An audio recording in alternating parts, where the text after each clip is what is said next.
You bought a journal. You open it with good intentions. You stare at the blank page, and nothing. You don't know what to write. You feel stupid. So you close it and never open it again. Or maybe you write, "Dear Diary, today was okay," and then feel like you're doing it wrong. Here's the truth. Most people think journaling means writing essays about your feelings. But that's not how therapeutic journaling works. Journaling for mental health isn't about being a good writer. It's about using writing as a tool to process emotions, understand patterns, and regulate your nervous system. And there are specific techniques that actually work. Today, I'm showing you exactly how to journal for mental health. No writing skills required. I'll give you 5 simple techniques you can start using today, plus prompts for each one. Let's make journaling something you'll actually do. Before we get into the how, let's talk about why journaling is so powerful for mental health. Number 1. Externalizing thoughts reduces their power. When anxious or obsessive thoughts loop in your head, they feel overwhelming. Writing them down moves them from internal to external. You're literally getting them out of your brain and onto paper. This creates distance and reduces their emotional intensity. Number 2. Writing engages your prefrontal cortex. When you're emotionally flooded, your amygdala, your fear center, is in control. The act of writing, finding words, forming sentences, activates your prefrontal cortex, the thinking part of your brain. This helps you shift from emotional reactivity to reflective thinking. Number 3. Journaling creates a record of patterns. When you journal regularly, you start to see patterns you wouldn't notice otherwise. Oh, I always feel anxious on Sunday nights. I spiral after talking to this person. My mood improves when I get outside. Awareness of patterns is the first step to changing them. Number 4, it's a form of self-witnessing. Writing about your experience is like having a compassionate witness. You're acknowledging what you're going through, which is validating and healing. Many people have never had their emotions witnessed without judgment. Journaling lets you do that for yourself. Research shows that expressive writing, the kind we'll cover today, can reduce anxiety, improve immune function, decrease symptoms of depression, and help process trauma. It's not a replacement for therapy, but a powerful tool between sessions, or when therapy isn't accessible. Now, let's get practical. Technique 1. The brain dump. This is for when your mind is spinning, you're overwhelmed, or you can't sleep because of racing thoughts. How to do it? Set a timer for 5 to 10 minutes. Write continuously without stopping. Don't worry about spelling, grammar, or making sense. You're not writing for anyone else. This is purely for you. Write whatever is in your head. Thoughts, feelings, tasks, worries, random observations, everything. Don't filter, don't organize, just dump it all onto the page. Example: I'm so anxious about the meeting tomorrow. What if I mess up? I need to respond to that email. I forgot to call Mum back. Why is my chest tight? I'm tired but can't sleep. Did I lock the door? I hate feeling like this. I need groceries. Why it works. You're clearing mental clutter. Your brain doesn't have to hold on to everything because it's now on paper. This frees up mental energy and often provides immediate relief from overwhelm. When to use it before bed to clear your mind for sleep. When you're too anxious to think straight. When you have too much on your mind. Or as a morning ritual to start your day with a clear head. After the brain dump, you don't need to do anything with it. You can rip it up, burn it, or just close the journal. The act of writing it was the point. Technique 2. Emotion tracking. This is for people who struggle to identify or articulate their emotions, or who want to understand what triggers certain feelings. How to do it? Create a simple daily log. You can do this in bullet points. It takes 2 minutes. The format includes 5 simple elements. First, the date. Second, overall mood. Use a 1 to 10 scale or just an emoji. Third, main emotions today. List 2 to 3 emotions. Fourth, what happened? Give brief context. Fifth, physical sensations. What you felt in your body. And optionally, what I need. Here's an example. Date, Tuesday, October 12th. Mood, 4 out of 10. Emotions, anxious, frustrated, tired. What happened? Conflict with coworker, didn't sleep well, skipped lunch. Physical sensations, tight chest, jaw clenched, headache. What I need? Rest, boundaries at work, better sleep routine. Why it works. Naming emotions reduces their intensity. This is called affect labeling. When you put a word to what you're feeling, you activate the part of your brain that can regulate emotion. It also creates a record so you can see patterns over weeks and months. After a few weeks, review your entries. You might notice certain days are harder than others. Specific people or situations trigger you. Your mood correlates with sleep, food, or exercise. Physical symptoms appear before emotional awareness. When to use it? Daily, ideally the same time each day, to build the habit. End-of-day reflection, or when emotions feel confusing or intense.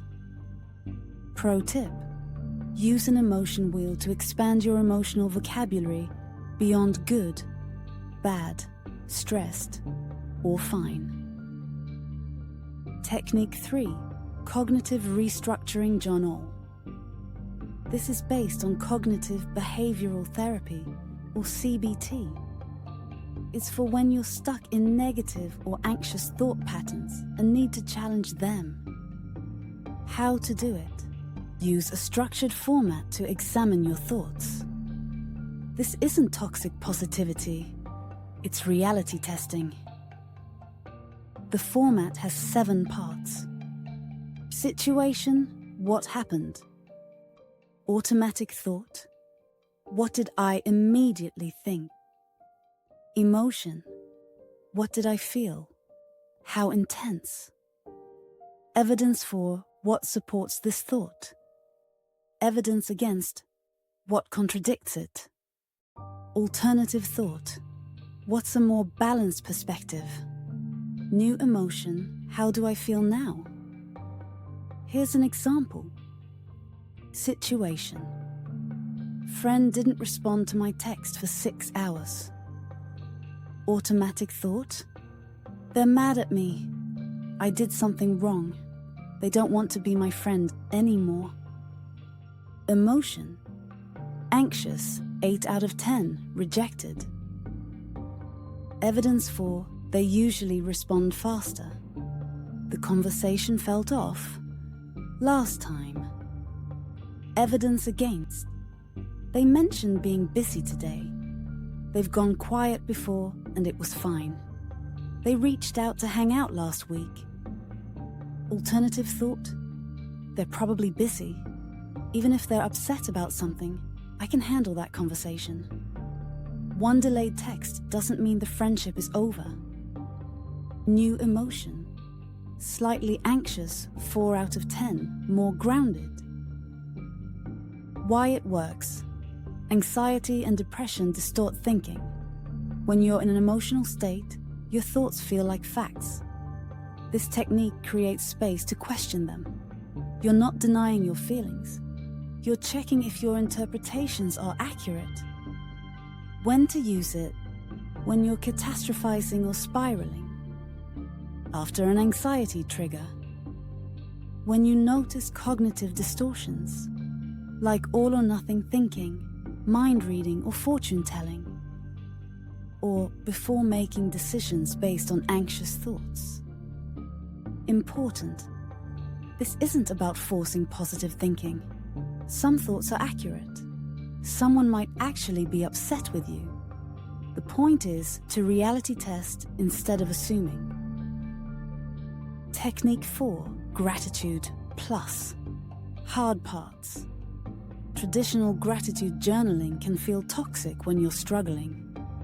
Just be grateful dismisses real pain. This technique acknowledges both.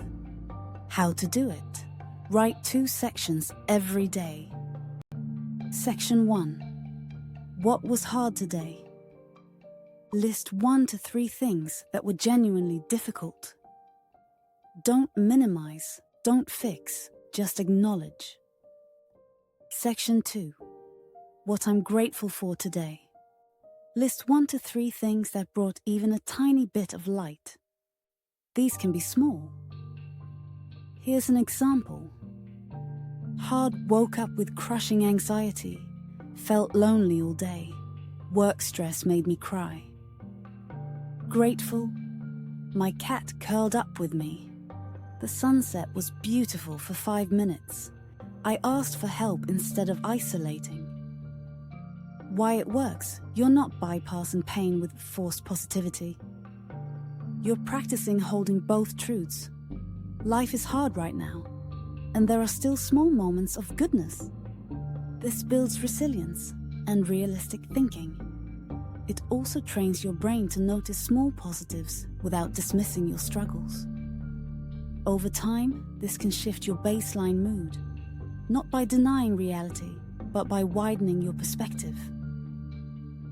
When to use it daily, especially during difficult periods, when you're stuck in all or nothing thinking, like everything is terrible, or when traditional gratitude journaling feels fake or dismissive. Pro tip: on really hard days, grateful can be as simple as "I survived today" or "I have clean water." No pressure for profound gratitude. Technique 5: Unsent Letters. This is for processing feelings towards someone: anger, grief, love, unfinished business, when you can't or shouldn't actually say it to them. How to do it: write a letter to the person, or to a younger version of yourself, or even to your anxiety or depression. Say everything you wish you could say. No filter, no politeness, complete honesty. Start with "dear" and the name, or "to my" and the relationship.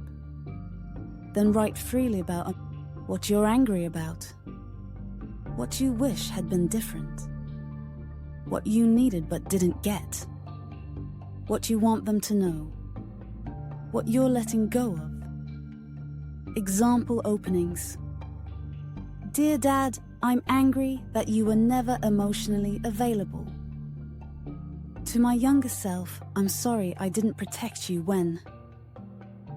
Dear Anxiety, I see what you're trying to do, but you don't control me anymore." Why it works: you're giving yourself permission to feel and express without consequences.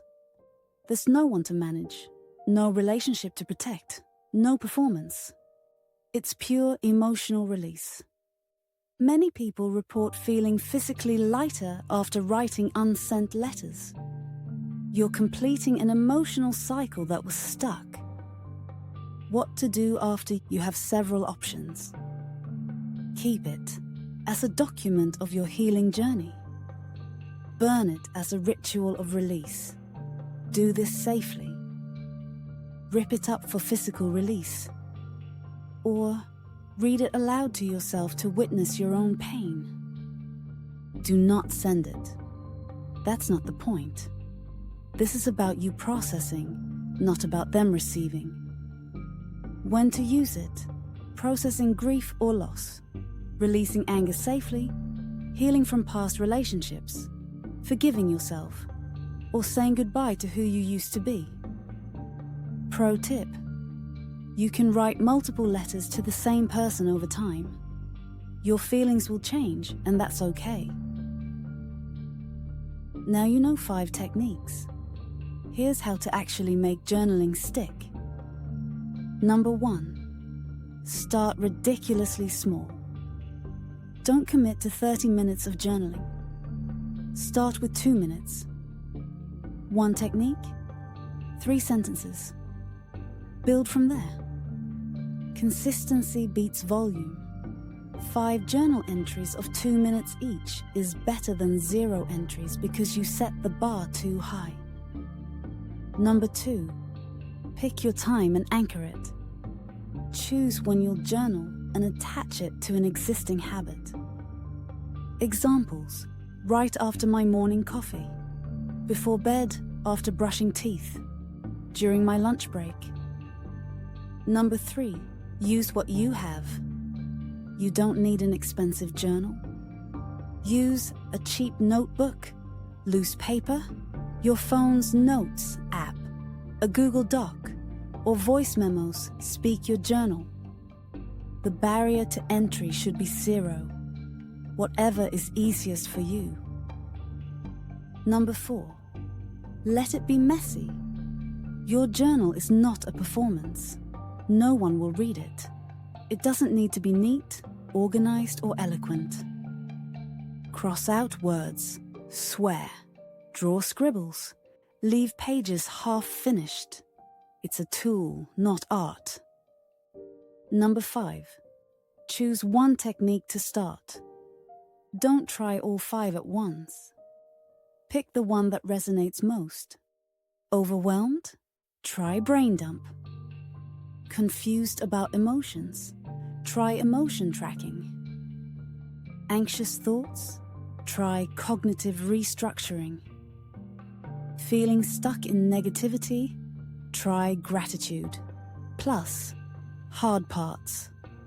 Need closure? Try Unsent Letters. Practice that one for 2 weeks. Then add another if you want. Number 6. Track what changes. After a week or 2, notice. Is your sleep better? Are anxious thoughts less intense? Do you understand yourself more? Can you identify emotions faster? Journaling is subtle. The benefits accumulate slowly. Don't expect instant transformation. Expect gradual clarity. One last important note. Sometimes journaling opens the floodgates. You start writing and suddenly you're crying or feeling things you've been avoiding. This is normal. This is actually the point. You're processing what needed to be processed. If you get overwhelmed whilst journaling, here's what to do. Number 1. Stop writing and ground yourself. Place both feet flat on the floor. Name 5 things you can see. Take 5 slow breaths. Hold something cold, like ice or cold water. Number 2. Close the journal. You don't have to finish. You can come back to it later or never. You're in control. Number 3. Move your body. Go for a walk. Shake it out. Dance. Stretch.